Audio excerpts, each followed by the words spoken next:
Ao longo dos últimos 200 anos, a evolução das residências passou por diversas transformações significativas em arquitetura, tecnologia, design e estilo de vida. As funções que uma casa abrigava 200 anos atrás não são as mesmas que abrigam atualmente. E hoje vamos explorar as construções de 200 anos atrás até os dias de hoje e comparar como eram e como são as mansões com outras casas populares de cada época. Vamos lá ver o que podemos aprender com 200 anos de história. Em uma visão geral e pensando em características físicas e funcionais, vamos comparar as residências de década a década. Quais eram as funções das residências? Então, se você já assistiu uma novela, uma série de época, com certeza vai se lembrar disso. No século XIX, considerando os anos de 1820 até 1900, as casas de alto poder aquisitivo possuíam as funções de demonstração de status e eram usadas para entretenimento social e atividades culturais. Eram locais de encontros sociais e eventos formais.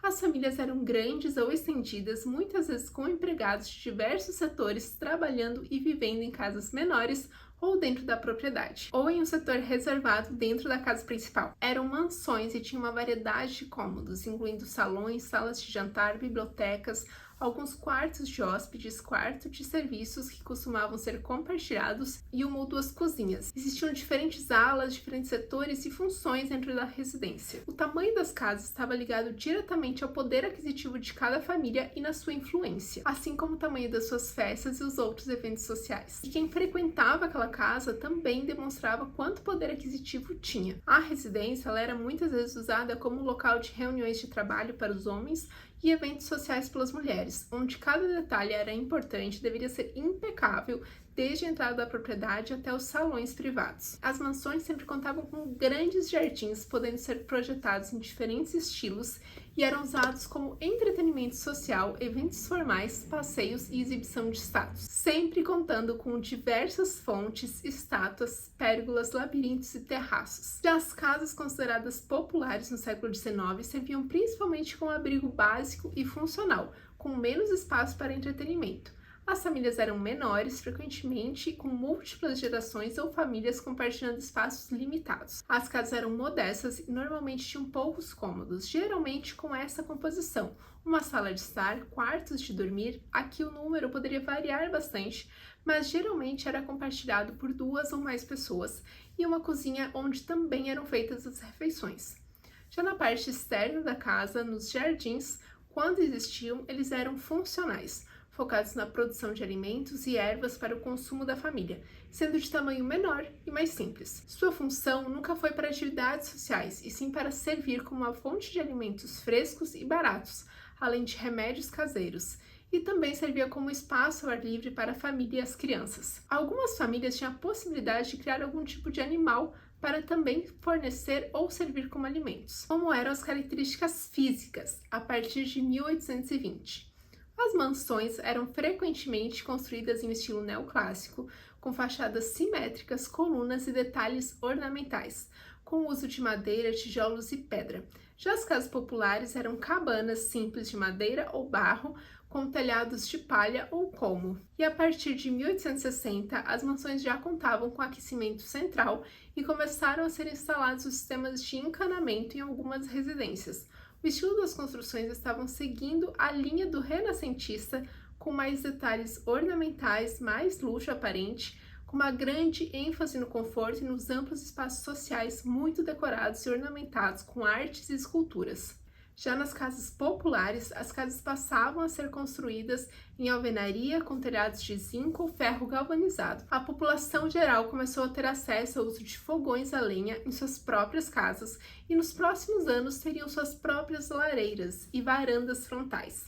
Todos os detalhes das construções eram simples e com materiais locais, muitas vezes construídos pelos próprios moradores. A partir de 1870 até aproximadamente 1890, a iluminação elétrica começou a se desenvolver, mas sua adoção e disponibilidade demoraram muito para chegar em diversos lugares, incluindo as casas de alto poder aquisitivo. Somente nas casas de extrema alta elite, esses sistemas começaram a ser instalados, mas muitas vezes eram complexos e personalizados, o que custava muito dinheiro. Já nas casas de baixo poder aquisitivo, a iluminação elétrica era inacessível e não estava prevista para acontecer tão cedo. No século XX, em 1901 até o ano 2000, nas casas de alto poder aquisitivo, as residências ainda eram usadas para entretenimento, mas a ênfase na privacidade e no conforto pessoal aumentou. As famílias diminuíram de tamanho, mas continuavam com um número considerável, muitas vezes com funcionários do lar em casas separadas e outros morando na casa principal. Quanto ao número de cômodos, a configuração variava, mas mantinha a configuração do século passado, com amplos cômodos, alas e diversos setores. Surgiram os eletrodomésticos, como as geladeiras, fogões, máquinas de lavar e micro-ondas, que revolucionou a maneira como eram feitas as tarefas domésticas, o que diminuiu a necessidade dos trabalhadores dentro das casas de alto padrão. Os jardins passaram a adotar estilos mais informais, com maior ênfase na natureza e na paisagem. As áreas dos jardins continuou sendo importante e eram usados para o lazer da família e dos convidados, com atividades ao ar livre e eventos sociais. As casas populares continuavam possuindo as funções principalmente para abrigo e funcionalidade, com maior ênfase na eficiência da residência. As famílias eram modestas, com um número limitado de membros, a rotina das pessoas era trabalhar o dia inteiro, estar em casa apenas para fazer a refeição e dormir, e se preparar para o próximo dia, não sobrando tempo de permanecer em casa em longos períodos. O número de cômodos permanecia o mesmo do século passado, com uma sala, quartos compartilhados e uma cozinha pequena para preparar e comer as refeições. Os jardins das casas populares continuavam pequenos, mas muito valorizados quando existiam. Eles eram sempre compactos, com foco na funcionalidade e no uso eficiente desse espaço. Nesse momento, os jardins já eram usados para a socialização com os amigos da mesma classe econômica e para o lazer da família. E nas características físicas, a partir de 1901, as mansões seguiam o estilo predominante na arquitetura em geral, as fachadas eram ornamentadas e os layouts mais funcionais. Houve um crescimento na disponibilidade do uso da eletricidade nas casas, o que também facilitou esse aumento e surgimento dos eletrodomésticos. A partir de 1920, materiais modernos foram incorporados como o concreto e o vidro, e a partir de 1940 as casas estavam com foco na funcionalidade. Elas tinham garagens anexas e cozinhas equipadas. A arquitetura modernista surgiu com força e as mansões agora tinham grandes espaços abertos, grandes janelas e novos materiais. Já nas casas populares, as transformações eram bem mais lentas. A partir de 1901, as casas ainda eram modestas, mas agora feitas com alvenaria, com telhados inclinados e janelas pequenas. A partir de 1920, surgiram as casas operárias, que eram um conjunto de casas alugadas para muitas pessoas, com fachadas simples, tijolos aparentes e poucos detalhes. E a partir de 1940, surgiram as casas pré-fabricadas para a classe trabalhadora, com foco na eficiência. Após esse período, surgiram as casas unifamiliares em bairros residenciais. Com o aumento das fábricas e a necessidade de mão de obra, as casas começaram a ser mais acessíveis e com projetos simplificados e materiais sempre econômicos. A eletricidade finalmente se popularizou após a Segunda Guerra Mundial, em aproximadamente 1930 a 1950, quando a infraestrutura elétrica se expandiu para áreas mais amplas e os custos diminuíram, o que facilitou o acesso da população de baixa renda à eletricidade. Mas quando essa energia elétrica finalmente chegou para a classe trabalhadora, as casas de alto poder aquisitivo já estavam acostumadas com a energia elétrica, inclusive foi um período que a tecnologia da eletricidade já começou a se desenvolver nessas casas. E chegamos no século XXI, que se iniciou em 2001. Nas casas de alto poder aquisitivo, suas funções continuam sendo ter locais de conforto pessoal e entretenimento, com a crescente integração de tecnologia e sustentabilidade. As famílias são menores, em geral com um máximo de 5 pessoas, ou indivíduos sozinhos morando em casas luxuosas. Os cômodos se transformaram em espaços multifuncionais, muitas vezes integrados e com muitos cômodos, como cozinha gourmet, suítes, diversas salas de estar, com funções diferentes, áreas para atividades diversas, espaços de trabalho home office ou escritórios privados, áreas de lazer com jogos e piscinas fechadas. Os jardins são sustentáveis com o uso de plantas nativas, conservação da água, fontes artificiais e práticas ecológicas, muitas vezes com piscina ao ar livre ou fechadas, podendo ter uma casa de hóspedes separada da casa principal. Os espaços externos são vistos como espaços para relaxamento, recreação, jardinagem e atividades ao ar livre, com foco na conexão com a natureza e no bem-estar. Nas casas populares, o foco ainda está nas necessidades básicas, mas com uma maior consideração para a eficiência energética e o aproveitamento dos espaços.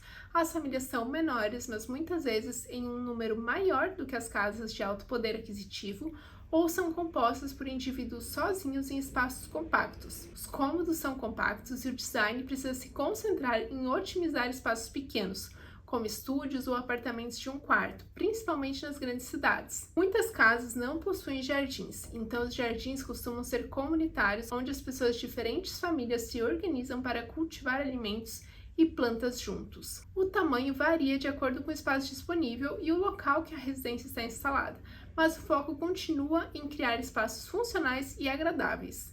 E os jardins geralmente possuem espaço bem limitado quando estão em uma região urbana. Tá, e por quais motivos essas diferenças aconteceram entre as duas classes? Essas diferenças ao longo do tempo têm raízes em uma complexa interação de fatores econômicos, sociais, culturais e tecnológicos. Essas diferenças não são exclusivas de um período específico, mas refletem padrões históricos que se desenvolvem ao longo dos anos, como os fatores econômicos e sociais. As pessoas de alto poder aquisitivo tinham mais recursos financeiros para investir em moradias maiores, mais bem projetadas e mais bem equipadas. A desigualdade de renda historicamente limitou as opções disponíveis para as pessoas de baixo poder aquisitivo, levando a moradias mais simples e funcionais. A localização das moradias também desempenhou um papel importante. As áreas de alto poder aquisitivo muitas vezes eram desenvolvidas em locais com infraestrutura avançada, enquanto as áreas de baixo poder aquisitivo frequentemente estavam distantes dos serviços básicos. A cultura do consumo também desempenhou um papel muito importante nessas diferenças nas residências. As pessoas de um alto poder aquisitivo sempre buscavam exibir a sua riqueza por meio de suas casas e seu estilo de vida, o que os incentivou a sempre gastar mais dinheiro para aparentar ter mais dinheiro. Além disso, as pessoas com alto poder aquisitivo muitas vezes tinham acesso mais rápido às novas tecnologias, incluindo a eletricidade, o aquecimento central, o encanamento e muitos outros confortos, o que facilitou e acelerou a entrada das próximas tecnologias. Então, eles sempre ficaram um passo à frente em todas essas melhorias em suas casas ou suas vidas. Dessa forma, a diferença entre as casas de um alto poder aquisitivo e as de baixo poder aquisitivo é o resultado dessas combinações desses fatores sociais, econômicos, culturais e tecnológicos. As pessoas com alto poder aquisitivo tiveram a capacidade financeira de investir em moradias maiores, mais confortáveis e esteticamente agradáveis, enquanto as pessoas de baixo poder aquisitivo muitas vezes tiveram que aceitar soluções mais básicas devido às restrições financeiras e à falta de acesso às tecnologias avançadas. E mesmo com tantas diferenças que todos nós já vimos, nem que seja um filme, uma série ou uma novela, é importante entendermos que ao longo do tempo houveram esforços para melhorar as condições das moradias de baixo poder aquisitivo, incluindo políticas governamentais de habitação, programas de desenvolvimento comunitário e os avanços tecnológicos que ajudaram a melhorar a qualidade de vida em geral. Ainda estamos longe de atingir um patamar aceitável e confortável para todos.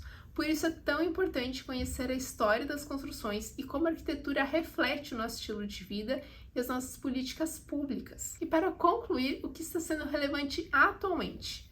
Bom, atualmente existe uma busca em todas as classes sociais por residências cada vez mais sustentáveis e econômicas, com o uso de painéis solares, sistemas de coleta de água da chuva, isolamento térmico e acústico. Essas mudanças diminuem os custos com a manutenção das residências, aumentam em muito o conforto e são itens vistos como investimentos dentro das residências. Esses itens estão sendo cada vez mais conhecidos e valorizados por toda a população. Alguns sistemas e materiais ainda são caros e inacessíveis para muitos públicos, mas a cada dia se torna um pouco mais acessível. A previsão é que nos próximos anos seja algo comum na maioria das residências. A automação residencial também está se tornando mais acessível e mais procurada, com diferentes dispositivos eletrônicos portáteis que permitem o controle remoto de diversos componentes, como sistemas de segurança, iluminação, aquecimento, resfriamento e dispositivos eletrônicos. Já nas áreas de arquitetura de interiores, a busca se concentra em espaços multifuncionais e flexíveis, com móveis das mesmas características, refletindo as demandas do dia a dia intenso que vivemos e um equilíbrio entre trabalho e lazer, além do conforto dentro das residências, mesmo em espaços compactos. O estudo dos condicionantes em cada casa é uma necessidade básica para auxiliar nas economias das manutenções e do conforto das residências. Eu já te ensinei sobre isso em um outro vídeo, eu vou deixar o link aqui na descrição para você aprender como fazer o estudo da sua casa sem depender de ninguém. Eu espero que esse vídeo tenha sido interessante para você e que você tenha aprendido algo novo. Comenta aqui o que você achou e se você quer mais vídeos sobre diferenças entre casas e construções ao longo do tempo. Inscreva-se no canal para não perder nenhum vídeo e me ajudar a criar esse canal com muitos conteúdos sobre arquitetura, construção e decoração. Beijos e até o próximo vídeo!